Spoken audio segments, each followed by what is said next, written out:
कि हमको case sensitive सम करना होता है, यानी कि जो वर्ड कैपिटल लेटर में हो उसका सम अलग लेकर आए और जो वर्ड स्मॉल लेटर में है उसका सम अलग लेकर आए और जो प्रॉपर लेटर में है उसका सम अलग लेकर आए, यानी कि हमको एग्जैक्ट सम करना होता है। जैसे कि इस डेटा के अंदर देखिए नोकिया जो है कैपिटल लेटर में 3 बार लिखा हुआ है, इसलिए इसका टोटल सम जो है 3 लेकर के आया हुआ है। देखिए यहाँ पे इसका टोटल सम जो है 3 लिया है। और उसी तरह से यहाँ पे नोकिया देखिए 4 बार प्रॉपर लेटर में लिख करके आया है, तो देखिए इसने क्या किया, इसका टोटल जो है सम 4 किया है। वो इसलिए किया है क्योंकि हमने इसको फार्मूले की हेल्प से बताया है, इसलिए इसने इस तरह से केस सेंसिटिव सम इसको किया हुआ है। तो आइए मैं बताता हूँ कि कैसे हम फार्मूले की हेल्प से केस सेंसिटिव सम कर सकते हैं। क्योंकि हमारी रिक्वायरमेंट ये है कि हमको सम करना है, तो सबसे पहले हम फार्मूला स्टार्ट करेंगे इक्वल टू सम, SUM सम लिखेंगे। उसके बाद से इधर हमको 2 बार माइनस का सिंबल लगाना होगा। 2 बार माइनस का सिंबल लगाने का मतलब ये हुआ कि हम कोएट्स का सिंबल लगाएंगे। 2 बार माइनस का सिंबल जहां पर भी एक्सेल में लगता है उसको हम कोएट्स कहते हैं। कोएट्स का काम क्या होता है अभी मैं कुछ देर में आपको आगे बताऊंगा। उसके बाद से हमको फार्मूला स्टार्ट करना होगा एग्जैक्ट का फार्मूला लिखेंगे। उसके बाद से टेक्स्ट 1 में हम क्या करेंगे, इस पूरी रेंज को हम सेलेक्ट कर लेंगे। सेलेक्ट करने के बाद से इसको हम F4 से फ्रीज कर देंगे। उसके बाद से हमको कॉमा लगाना होगा। कॉमा लगाने के बाद टेक्स्ट 2 में हम इस सेल पर क्लिक कर देंगे और इसमें इसके हम कॉलम को फ्रीज रहने देंगे। F4 प्रेस करके हम कॉलम को फ्रीज रहने देंगे। तो इससे क्या होगा कि ऊपर से जो फार्मूले को नीचे के साइड ड्रैग करेंगे तो इसकी रो मूव होगी लेकिन कॉलम इसका मूव नहीं होगा। उसके बाद हम इसके ब्रैकेट को क्लोज कर देंगे और एक और ब्रैकेट को क्लोज करके एंटर प्रेस करेंगे। तो ऐसा करने से देखिए केस सेंसिटिव सम हमारा आ जाएगा और नीचे फार्मूले को हम ड्रैग कर देंगे। अभी मैं इस फार्मूले को आपको डिटेल में समझाता हूँ कि एक्चुअल में मैंने क्या किया है। देखिए सबसे पहले हमारी जो रिक्वायरमेंट थी उसको हमने क्या किया, सम किया है।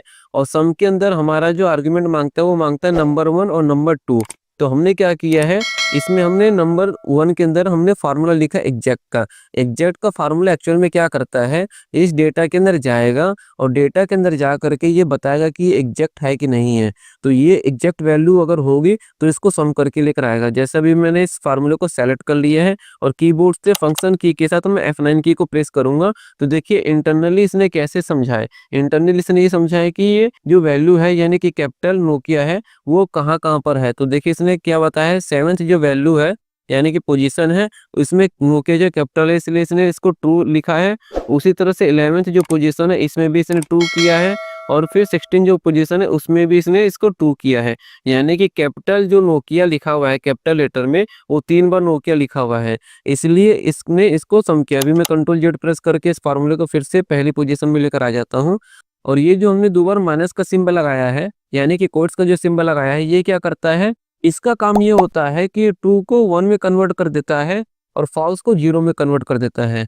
अभी जैसे अगर मैं कोड से लेकर के इस पूरे फार्मूले को सेलेक्ट करता हूं और अब मैं कीबोर्ड से फंक्शन की के साथ F9 की को प्रेस करूंगा तो देखिए इसने क्या किया है, जहां जहां पे ट्रू मिला था यानी कि जहां जहां पे इसको कैपिटल लेटर में नोकिया मिला था उधर इसको ट्रू मिला था। लेकिन कोड्स का सिंबल लगाने से बेनिफिट क्या हुआ है कि इसने ट्रू को 1 में कन्वर्ट कर दिया है और फॉल्स को इसने 0 में रहने दिया है।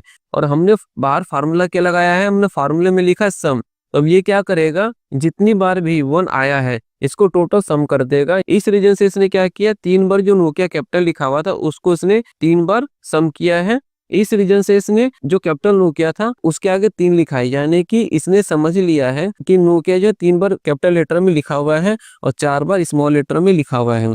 और उसी तरह से अगर इस फार्मूले को अभी हम एडिट करके और कोड से लेकर के जो कॉलम है लास्ट वाला उसके पहले जाकर के अगर अभी मैं कीबोर्ड से फंक्शन की के साथ F9 की को प्रेस करूंगा तो देखिए इसने क्या किया है, जो नोकिया लिखा हुआ है वो 4 बार लिखा हुआ है, यानी कि पहली पोजीशन नोकिया की ट्रू है इसलिए इसने इसको 1 कन्वर्ट कर दिया है।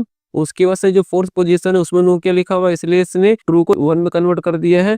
और फिर 8th जो पोजीशन है इसमें भी नोकिया जो है प्रॉपर लेटर में लिखा हुआ है इसलिए इसने ट्रू को 1 में कन्वर्ट कर दिया है। उसी तरह से 10th जो पोजीशन है वो भी नोकिया की है, उसको भी इसने 1 में कन्वर्ट कर दिया है। तो ऐसा करने से एक्सेल को आराम से पता चल गया है कि नोकिया जो है प्रॉपर लेटर में 4 बार लिखा हुआ है और कैपिटल लेटर में 3 बार लिखा हुआ है। तो इस तरह से हम एक्सेल के अंदर केस सेंसिटिव सम बहुत आराम से कर सकते हैं। मैंने अपनी तरफ से पूरी कोशिश की है कि इस वीडियो के माध्यम से आपको केस सेंसिटिव सम कैसे करते हैं ये अच्छे से समझा सकूं, इसलिए उम्मीद करता हूं कि आपको समझ में जरूर आया होगा। अगर एक्सेल से रिलेटेड आपके कोई भी क्वेश्चन या कोई भी डाउट है तो प्लीज आप कमेंट बॉक्स में मुझसे पूछिए, मैं पूरी कोशिश करूंगा आपके हर क्वेश्चन का आंसर दे सकूं।